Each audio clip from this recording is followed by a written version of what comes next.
नमस्ते, कैसे हैं आप सब लोग। ब्यूटीफुल सक्सेस स्टोरी लेकर के आई हूँ। इन्होंने अपना नाम शेयर करने के लिए मना किया, इसलिए इनका नाम मैं नहीं ले रही हूँ। इन्होंने लिखा है, हाय दी, प्लीज़ आप मेरा नाम नहीं लीजिएगा। दी, मैंने आपको बहुत टाइम पहले अपनी एक और सक्सेस स्टोरी भेजी थी, पर वो आप नहीं देख पाए थे बहुत लंबे टाइम तक। पर कोई नहीं, अब मैं अपनी दूसरी सक्सेस स्टोरी आपके साथ मैं शेयर करना चाहती हूँ। मैं एक जॉइंट फैमिली में रहती थी। मेरी बड़ी सिस्टर और मिलकर हम 10 सिस्टर्स हैं। 8 सिस्टर्स की शादी हो चुकी है। इस बार मेरा नंबर था, बट मुझे कभी कोई लड़का घर तक देखने के लिए नहीं आया था, और वही घर वालों के ताने, मम्मी पापा का टेंशन, यही सब चलता रहता था। उससे दूर मैं अपने मामा जी के घर पर आ गई, और असली टेंशन तो यहाँ पर स्टार्ट हुई। मेरी स्टोरी थोड़ी लॉन्ग है, पर ज़रा अंडरस्टैंड कर लेना, ठीक है प्लीज़। ओके ओके, ठीक है, हम बड़ी बड़ी स्टोरीज भी अंडरस्टैंड कर लेते हैं, इट्स ओके। सो मेरे मामा जी की लड़की की एंगेजमेंट हो करके टूट चुकी थी। वो बहुत ज़्यादा सैड रहती थी।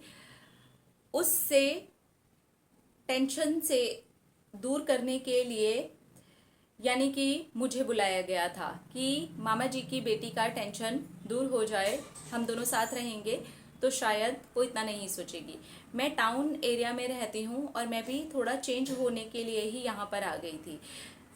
वहाँ पर मैं 3 महीने तक रही।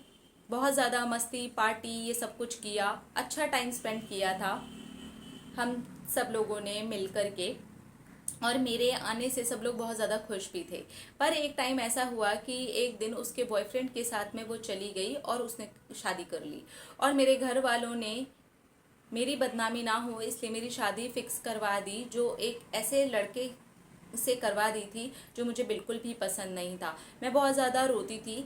सब सिस्टर लोगों को समझाने की बहुत ज़्यादा कोशिश की मैंने, लेकिन कुछ भी नहीं हुआ। सब ने कहा कि तेरी एज भी हो रही है, तो अब तू चुपचाप शादी कर ले, अब तू कर ही ले। पता नहीं दी, मैं शादी वाले स्टेज के पास जाने तक ही रोती रही।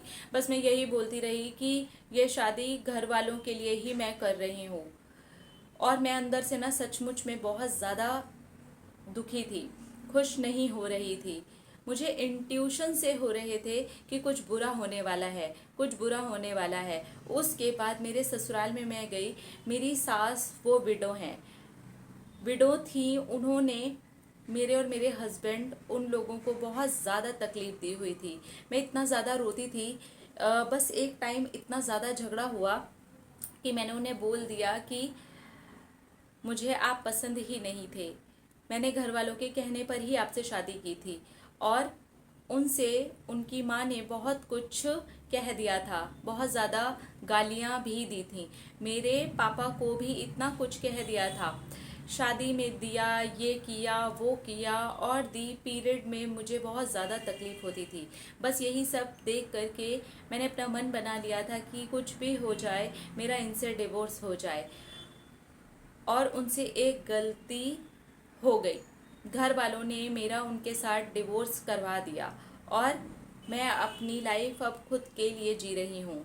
मैंने उस वक्त स्टेप लिया, उसकी वजह से अब मैं सचमुच में बहुत ज़्यादा खुश हूँ। उनकी एक गलती मेरा मैनिफेस्टेशन ही था कि मेरा बस डिवोर्स हो जाए, मैं यहाँ से निकल जाऊँ किसी भी तरह से, क्योंकि मैं वहाँ खुश नहीं थी। वो लोग बहुत ज़्यादा गाली गलौज करते थे, बहुत ज़्यादा उल्टी सीधी भाषा में बात करते थे।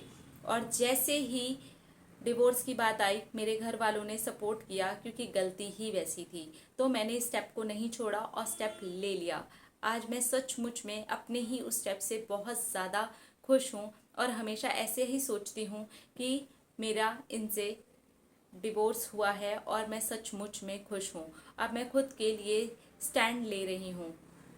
जो बात मैंने आपको बताई है, मैं उस बात के लिए भी सचमुच में बहुत खुश हूँ। अब मेरा डिवोर्स हो चुका है, मैं अपनी ज़िंदगी अपने तरीके से जी रही हूँ। थैंक यू दी, thank you so much universe, thank you Kanha ji, thank you, thank you, thank you so much. देखिए, वो जो इंट्यूशन होता है ना, हमारी गट फीलिंग होती है, वो कहीं ना कहीं हमें बोल देती है। अच्छा भी होने वाला होता है तब भी बोल देती है, बुरा भी होने वाला होता है तब भी बोल देते हैं। तो एज को और इस तरीके की चीज़ों को मैटर बना के हमें अपने बच्चों की शादी नहीं कर देनी चाहिए। अब जो इनकी फैमिली में और भी सिस्टर्स हैं, मुझे लगता है कि एक बार समझना चाहिए, लड़की को अगर लड़का पसंद नहीं है या लड़के को लड़की पसंद नहीं है, उसकी गट फीलिंग भी बोल रही है, वो लड़की स्टेज पर भी ये सोच रही है कि सही नहीं है, फाइनली उन्होंने डिवोर्स ही मैनिफेस्ट किया। क्या मिला इस तरीके की शादी करवा के, इस तरीके की शादी, ये ज़बरदस्ती की शादी करवा के क्या मिला?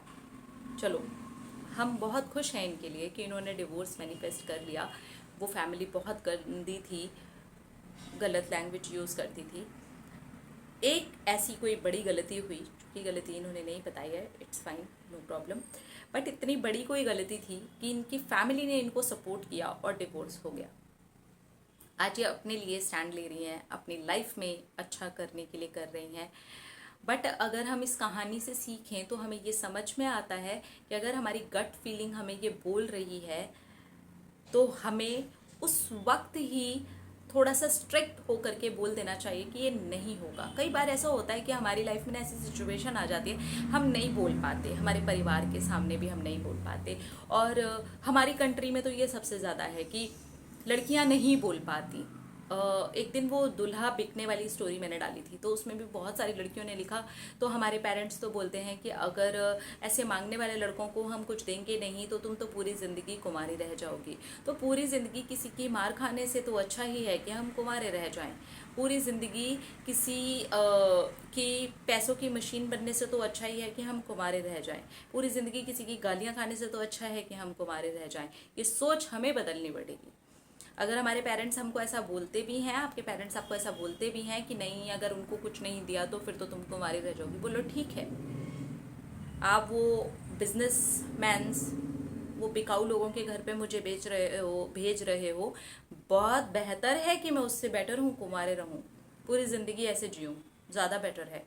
क्योंकि वहाँ पर मुझे डेली कुछ ना कुछ नई बातें सुनने को मिल सकती हैं, क्योंकि उनका लालच बढ़ता है। एक इंसान को, अगर एक लालची इंसान को हमने 10 रुपये दे दिए तो उसका लालच बढ़ेगा कि कल को 12 रुपये मिले, फिर 15 रुपये मिले, फिर 20 रुपये मिले।